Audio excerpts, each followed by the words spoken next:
Hey everyone, my name is Alec and welcome to another edition of MASL Midweek, where I break down the past and predict the future. And boy, do we have a lot to talk about this week, especially on the past side of things. So let's get to it. Before we get to the games that are the real big story about the past, and I'm sure you know what I'm talking about, let's talk about another game that was still very interesting, and that was Dallas hosting Kansas City. And I really enjoyed this game. I thought it was a great game of arena soccer, and there was a lot of things that I learned from this game. We'll start off with Dallas. The first thing that struck me about Dallas was that they looked a lot more confident and poised than they have in the past. Now, a big part of this was when they jumped up 3-0. That's going to be a big confidence boost for any team. But they were playing like a team that had been there before and a team that was supposed to be there. Now, as they fell behind later in the game, I still saw a level of composure from them. It didn't look like they panicked. It looked like a team that was still methodically trying to get back into the game. And I think that mentality that Dallas showed me in this game, I think that will serve them well moving forward in this season. But with that being said, there are still some issues Dallas has to overcome. And the big one to me was their lack of offense, really. Those 3 goals they scored early were really all mistakes from Kansas City that Dallas took advantage of. Now, don't get me wrong. If you want to be successful in this league, you have to be able to capitalize on mistakes from your opponent. And Dallas definitely did that, and that's a great sign for them. But outside of that, I didn't think they were generating much offensive pressure at all. I don't think they had many good offensive opportunities throughout the game, and there were long stretches where it really felt like Kansas City was just dominating and Dallas's offense was just completely absent.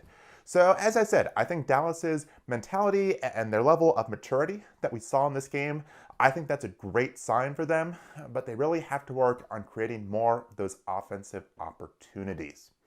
On the flip side, for Kansas City, those first 3 goals they gave up were ugly, and that's not good. But speaking to their level of maturity, it didn't really bother them. They put the pedal to the metal after that, and they really started to enforce their will on Dallas. And I think that's a great sign for their mentality as well. I think it also speaks to Leo Gibson as a coach, that his players did not panic, and instead they crawled their way back into this game, or really they more blasted their way back into this game. And they ended up winning this one fairly easily. And I think a big part of that was I saw a lot of great chemistry with this team, which again speaks very well to Leo Gibson as coach. And this team looked dangerous. Now, some others have voiced concerns about Kansas City's defense. I'm not as concerned about that. Yes, there were some glaring mistakes they made throughout this game, but I have a sense those are more isolated incidents and that they're not going to become a chronic issue. I could be wrong about that. That's just sort of the sense that I got from them. But for now, I'm not super panicky about Kansas City's defense. Now let's move on to the other games this weekend, which of course we have to talk about some other things that surrounded the games themselves.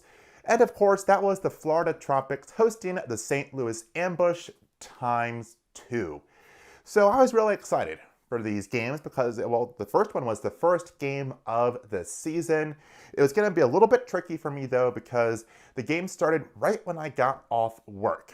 And what I had planned to do was hook my phone up to my car's Bluetooth and listen to the audio as I drove home. I have about an hour-long commute. But when I got to the car, well, we all know what the audio was like. It was just pathetic. I thought this was going to be a temporary issue, so I turned off my phone, I started driving home, and on my way home I had to stop and get gas. So at the gas station, I tried again, and this was about half hour after I initially tried at my workplace. Audio was still pathetic, and I started to become kind of frustrated then. So then I turned the phone off again, I come all the way home. This time it's almost halftime, if not past halftime, and I try again. Audio is still awful. And at that point, I gave up, which I know a lot of people did. And really, to be perfectly honest, that was unacceptable on the part of the Tropics. And I'm always for giving teams second chances, and Florida did clean up their act in the second game. But really, that first game was just so bad, and it's done now, and all I can hope for is that other teams learn from that mistake and that it never happens again. But the fact that it did is still beyond frustrating. So because of that, I couldn't really watch the first game, and I didn't. I just know that Florida ended up winning, and I know, weirdly enough, no goals were scored in the second half, which is weird for any game. The second game happened while I was working, but there were some moments at work when I was able to have the game's audio on in the background. I was listening to that because it actually sounded pretty good for the second game. And I got the sense that Florida was dominating the game. Again, I wasn't able to actually watch, although now that I kind of think about it in hindsight, I'm thinking that that may have mostly been because of Florida's broadcasters. They naturally have a bias towards their hometown team, so when you listen to them broadcasting the game, you're naturally going to get the sense that Florida is doing better than they were. But that being said, once again, Florida won that game. So Florida swept the series. So Florida is once again looking like a very good, a very dominant team.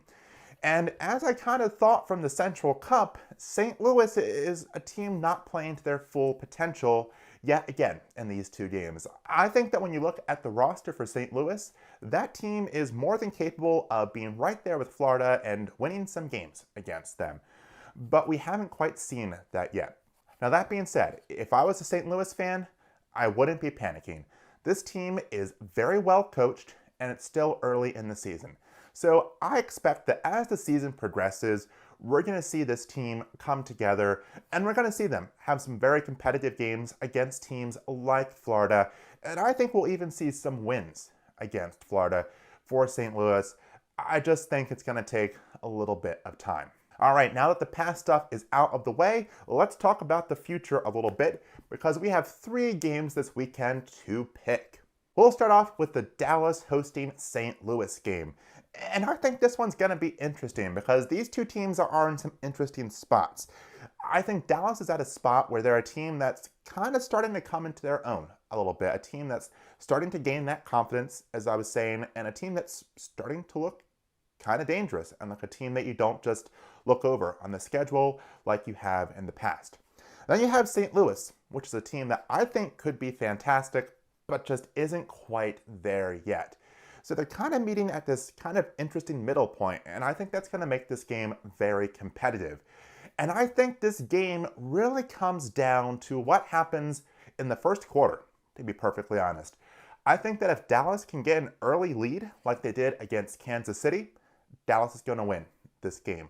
I don't think St. Louis is at the point right now, and they're not playing at the level right now where they could come back like Kansas City did. That being said, if it swings the other way and St. Louis manages to get a lead in the first quarter, I also don't think Dallas is at the point where they can crawl back into a game.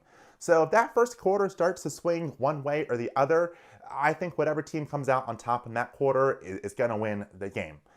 But I don't think that's going to happen. I don't think we're going to see another series of mistakes that puts Dallas up 3-0 or vice versa. I think we're going to see a pretty competitive first quarter and a pretty competitive game, to be perfectly honest. And I think that favors Dallas at this point, at least. As I said, I don't think St. Louis is really at their full potential. And I think Dallas, that mentality, that poise we saw from them in the first game would serve them well in a competitive game like I expect there's going to be. So I'm picking Dallas to win this one in a tight match. I'm thinking a 1 or 2 goal win for the Sidekicks. Then we have a 2-game series this weekend, which I suppose you could describe as a clash of the Titans, when you have the Florida Tropics hosting the Kansas City Comets. These are 2 teams that looked very good in the first week of the season, and going back before that, the Comets looked very good in the Central Cup. And these are tough games for me to pick. I wouldn't be surprised if this ended up being a series that was split. But I don't like predicting splits because you have to predict what order they're going to come in, and if you're wrong about that, you're going to get both games wrong. So my strategy for 2-game series in a weekend is to pick one team and pick for them in both games, and if I end up getting one of them wrong, well, it's better than getting both of them wrong. So the question is, which team do I want to pick to win both games? And this is really tough because on paper, Florida definitely has the better roster. But Kansas City has had such great chemistry early on in this season. So I see these two teams that are both at really good points coming in against each other. And I've gone back and forth in my mind about which team I think is going to come out on top.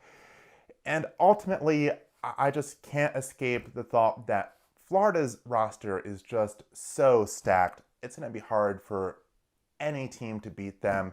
So I'm going to pick the Tropics to win both of these games. As I said, I would not be surprised at all if Kansas City stole one of these games from Florida. I'm just not sure which one it's going to be. But for my prediction, I'm picking the Tropics to win both games over the Comets. And with that, I think I can wrap this video up, but thank you all for watching. Make sure you like this video and subscribe to the channel, and I will see you next time.